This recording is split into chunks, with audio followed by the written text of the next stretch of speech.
नमो नमः। आज मैं आप लोगों के लिए संस्कृत सामान्यम दूरवा कक्षा 10 के तीसरे पाठ को लेकर के आया हूँ। इसके पहले भी मैंने दूसरे पाठ को पढ़ा दिया है। उस दूसरे पाठ का बहुत सारे छात्रों ने टेस्ट भी दिया है। आज तीसरे पाठ को पढ़ाऊँगा और इसके बाद कल शनिवार है और शनिवार को इसका भी एक टेस्ट होगा। तो आप सब लोग अच्छी तरह से इस पाठ को पढ़ें और अपना टेस्ट दें। और जितना अच्छा आप पढ़ेंगे उतना अच्छा आपका अभ्यास होगा और टेस्ट में आपके बहुत सारे प्रश्न सही होंगे। तो हम पाठ को शुरू करते हैं। पाठ का नाम है महर्षि दयानंदः। इसमें दो शब्द हैं, महर्षि दयानंदः। महर्षि यानी महर्षि, दयानंद यानी महान ऋषि दयानंद। तो इन्हीं के बारे में ये पाठ है। सबसे पहले जो पाठ की एक छोटी सी रूपरेखा बताई गई है उसके बारे में हम पढ़ेंगे। लिखा हुआ है, भारतीय संस्कृति ही एक निमेष। भारतीया संस्कृति संसारस्य पुरातनसंस्कृतिषु प्रधानतमा वर्तते। भारतीय जो संस्कृति है वह संसार की पुरानी संस्कृतियों में एक प्रधान संस्कृति है। क्या मतलब हुआ इसका कि जो भारतीय संस्कृति है वह भारतीय संस्कृति संसार में जितनी भी संस्कृतियां हैं, न केवल भारत की अपितु संसार में जितनी भी संस्कृतियां हैं उन सभी संस्कृतियों में प्रधान संस्कृति भारतीय संस्कृति है। समये समये अनेके महापुरुषाः भारते अवतीर्य एताम् अस्मद्देशीयां संस्कृतिं श्रेष्ठतायाः चरमसीमां नीतवन्तः।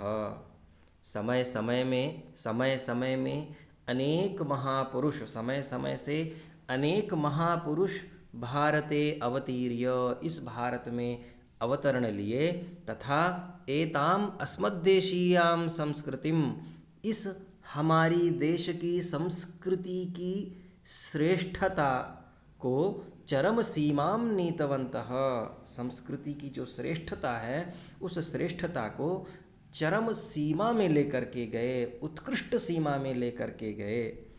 महर्षि दयानंदः तेषु प्रधानतमः उन्नायकः आसीत्। संस्कृति को एक उत्कृष्ट स्थान में ले जाने में महर्षि दयानंद उनमें से प्रधान थे। अस्मिन् पाठे महर्षेः दयानंदस्य जीवनचरितं प्रस्तूयते।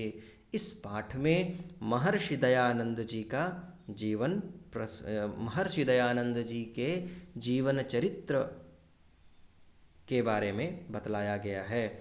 महर्षि दयानंद के जीवन चरित्र को प्रस्तुत किया गया है। आगे हम पढ़ेंगे क्या लिखा है। महर्षेः दयानंदस्य जन्म गुर्जर प्रदेशे ब्राह्मण परिवारे फरवरी मासे 12 दिनांके 24 अष्टादशशततमे ईस्वीये वर्षे अभवत्। महर्षेः दयानंद, महर्षि दयानंद का जन्म गुजरात प्रदेश में ब्राह्मण परिवार में फरवरी मासे 12 दिनांके 12 फरवरी को चतुर्विंशति उत्तर में 24 यानी बाद में 24, तो 1824 लिखा है, तो बाद में 24 और अष्टादशशततमे अर्थात 1824, 12 फरवरी सन 1824 वर्ष में हुआ। अस्य जन्मनाम मूलशंकरः आसीत्। इनका जन्म का नाम मूलशंकर था। यदा एषः 16 वर्षीयः जातः, जब यह 16 वर्ष के हो गए, तदा अस्य भगिनी स्वर्गंगता। जब यह 16 वर्ष के हो गए, महर्षि दयानंद 16 वर्ष के हो गए, तब जो इनकी बहन थी वह दिवंगत हो गई, स्वर्ग सिधार गई। वर्षत्रयानंतरम चास्य पितृव्योपि दिवंगतः। वर्षत्रय अनंतरम, 3 वर्ष के बाद, चास्य च अस्य अर्थात और इसके अर्थात महर्षि दयानंद के मूल शंकर के, पितृव्योपि दिवंगतः, इनके जो चाचा जी थे वो चाचा भी स्वर्ग सिधार गए। गृहे अन्येषु जनेषु विलपत्सु अयम संसारस्य अनित्यतां विचारयन। अब घर में देखते हैं कि सभी लोग घर में रो रहे हैं, सभी लोगों को ये रोते हुए देखते हैं, और रोते हुए जब ये देखते हैं तब यह संसारस्य अनित्यतां विचारयन, संसार की अनित्यता का विचार करते हैं कि इस संसार में जो भी व्यक्ति है वह एक ना एक दिन मरने वाला है, इस संसार को छोड़ करके जाने वाला है। तो कथम अहम अमरो भवेयम, किस प्रकार से मैं अमर हो सकता हूँ, इति चिंतयामास, वह सोचने लगते हैं, महर्षि दयानंद सोचने लगते हैं। एकस्मिन् दिने मूलशंकरः सहसैव स्वगृहम् अत्यजत। एक दिन मूलशंकर सहसैव, सहसाधन एव, सहसैव वृद्धि स्वर संधि यहाँ पास है, सहसाधन एव, सहसा एव स्वगृहम् अत्यजत। एक दिन मूलशंकर अचानक ही अपने घर को छोड़ करके चले जाते हैं। ततः असौ, ततो असौ, ततः असौ, उभयमपि, दोनों संधियाँ यहाँ हो जाएंगी। ततो धन असौ भी हो जाएगा और ततः धन असौ भी हो जाएगा। तो उसके बाद यह देशात देशांतरम, अनेक प्रांतों में विचरण करते हुए, घूमते हुए, व्याकरण वेदांतादीनि अनेक शास्त्राणि, व्याकरण वेदांत अनेक शास्त्रों का, विशेषतः योग पद्धतिं च अशिक्षत। व्याकरण वेदांत अनेक शास्त्रों का अध्ययन करते हैं तथा विशेष रूप से योग पद्धति को सीखते हैं, योग के बारे में अध्ययन करते हैं। विचरण कालेयम, जिस समय यह अनेक प्रांतों में विचरण कर रहे थे, उसी समय नर्मदा तीरे, नर्मदा नदी के तट में स्वामी पूर्णानंद सरस्वती सकाशात, स्वामी पूर्णानंद सरस्वती जी के पास से संन्यासम गृह्णात, संन्यास को ग्रहण कर लेते हैं। तदा एषः, उसके बाद यह दयानंद सरस्वती इति नामना, दयानंद सरस्वती इति नामना प्रसिद्धः जातः।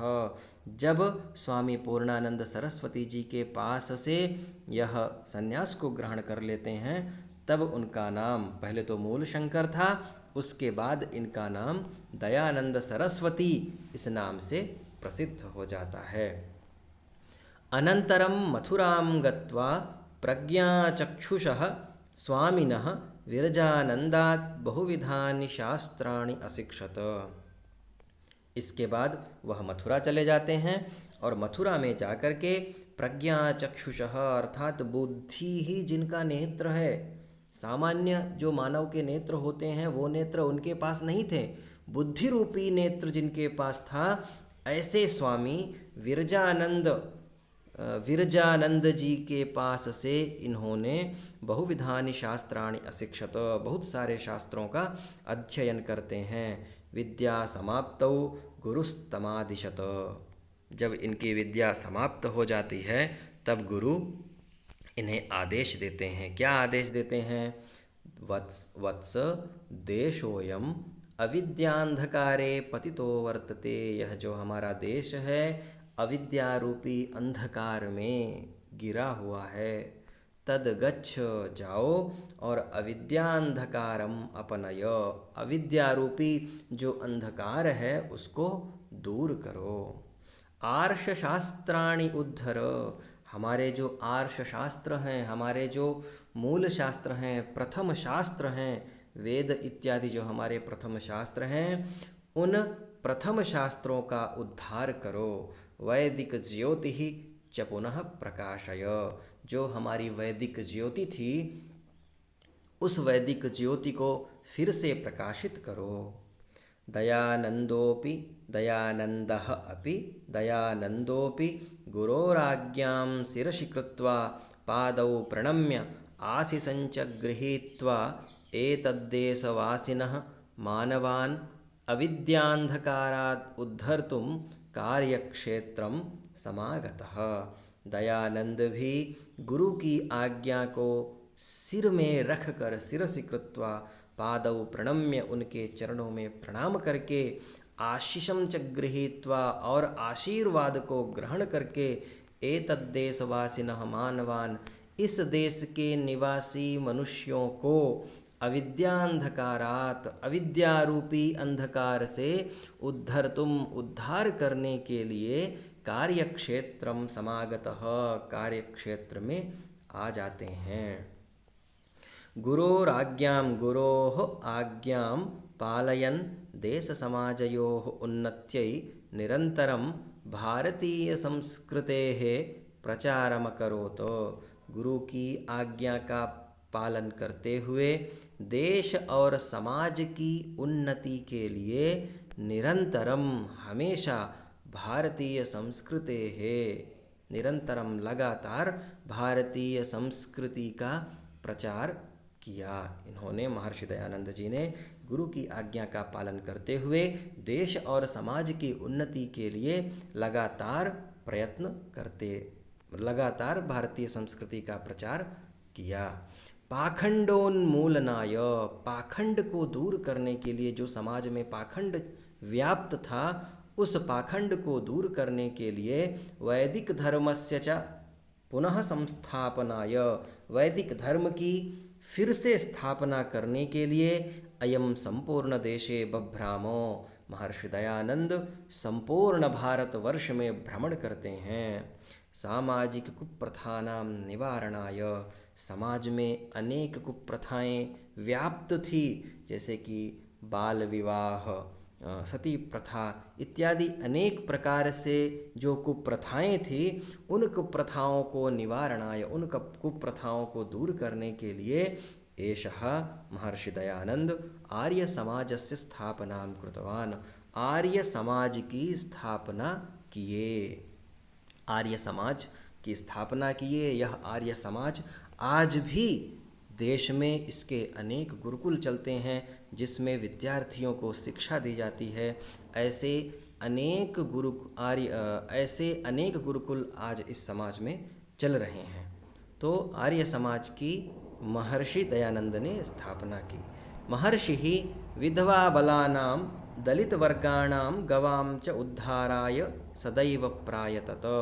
महर्षि दयानंद विधवा बलानां जो विधवा स्त्रियां थी उन विधवा स्त्रियों के लिए, दलित वर्गाणाम जो समाज में उपेक्षित वर्ग था उस उपेक्षित वर्ग के लिए, गवाम चा गायों के लिए, गायों के उद्धार के लिए अर्थात विधवा स्त्रियों के उद्धार के लिए, उपेक्षित जो वर्ग था उपेक्षित वर्ग के उद्धार के लिए तथा गायों के उद्धार के लिए हमेशा प्रयत्नशील थे।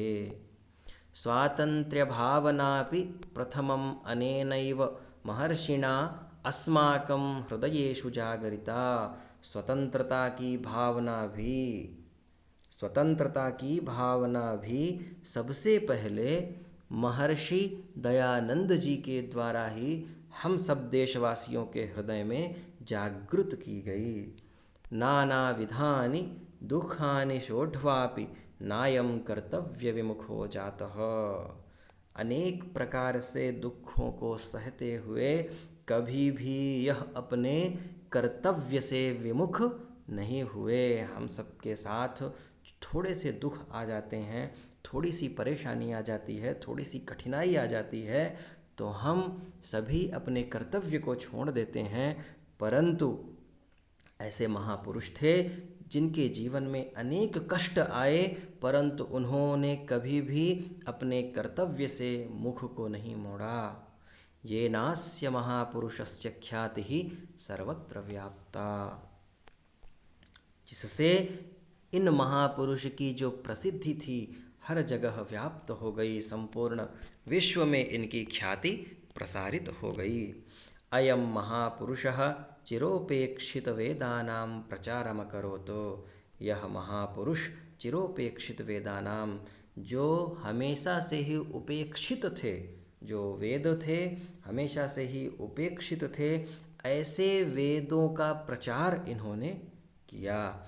एतस्य विशिष्टः संदेशः आसीत। महर्षि दयानंद जी का एक विशिष्ट संदेश था। क्या संदेश था? यत् जनाः वेदान् प्रत्यागच्छेयुः, कि लोग वेदों की ओर लौटें। पहले हमारी जो भारतीय संस्कृति थी, वैदिक संस्कृति थी, उसमें वेदों का अध्यापन कराया जाता था, परंतु बीच का जो समय था, उस बीच के समय में वेदों की अनेक प्रकार से उपेक्षाएं हुई। उसी समय महर्षि दयानंद जी ने एक संदेश दिया कि लोग आओ वेदों की ओर लौटें। इस प्रकार से उनका एक संदेश था। ऋग्वेदादि भाष्य भूमिका सत्यार्थ प्रकाश संस्कार विधि प्रभृति ग्रंथाः एतेन विरचिताः। महर्षि दयानंद जी के द्वारा ऋग्वेद की भाष्य, ऋग्वेद जो एक वेद है, उस वेद का इन्होंने भाष्य किया है, अर्थात उस वेद का विशिष्ट अर्थ इन्होंने बतलाया है। सत्यार्थ प्रकाश नाम की एक पुस्तक इन्होंने लिखी है। संस्कार विधि नाम की भी एक पुस्तक इन्होंने लिखी है। ऐसे अनेक ग्रंथों की रचना इन्होंने की है।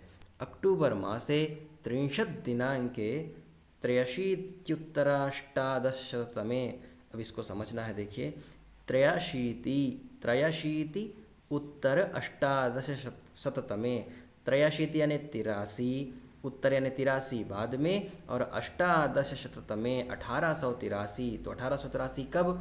अक्टूबर मासे 30 दिनांके 30/10/1883 ईस्वीये वर्षे, इस सन में, इस वर्ष में, एषः भौतिकं शरीरं विहाय यशः शरीरेण अमरो अभवतो। अपने भौतिक शरीर को छोड़ करके यश रूपी शरीर से इस संसार में यह प्रसिद्ध हो गए। महर्षि दयानंद इस संसार में यश रूप में ही प्रसिद्ध हो गए, भौतिक शरीर को उन्होंने छोड़ दिया।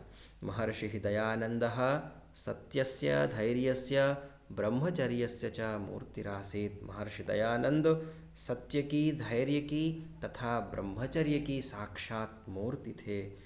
एतस्य चरितं सदैव भारतीयानां कृते अनुकरणीयम् अस्ति। महर्षि दयानंद जी का चरित्र हमेशा ही भारतीयों के लिए अनुकरण करने योग्य है। हमें अवश्य ही इन्हें आदर्श स्वरूप मानना चाहिए, इनका अनुकरण करना चाहिए। एतादृशाः महात्मानः सर्वदा वन्द्या अविस्मरणीयाश्च भवन्ति। ऐसे महापुरुष हमेशा वंदनीय होते हैं तथा इन्हें कभी भी विस्मरण नहीं करना चाहिए, इनका हमें अनुकरण करना चाहिए। इन्होंने जो ज्ञान इस समाज को दिया है, उस ज्ञान को हमें आत्मसात करना चाहिए। यही शिक्षा इस पाठ से मिलती है।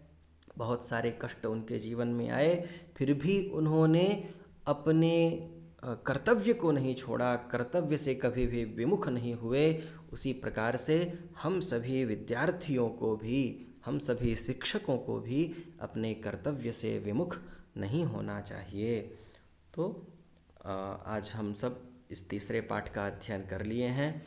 इसके बाद इसके प्रश्नोत्तर की भी मैं वीडियो आपको बनाऊंगा, और जो भी आपको इस वीडियो में, इस पाठ में शंका हो, आप कमेंट बॉक्स में लिख सकते हैं, और जो भी आपकी शंका हो उसे आप लिखें। मैं यथा समय आपको इसका उत्तर अवश्य दूंगा। तब तक के लिए नमस्कार, नमो नमः। वीडियो अच्छा लगे तो आप उसे लाइक करिए, चैनल को सब्सक्राइब करें। धन्यवाद। नमो नमः।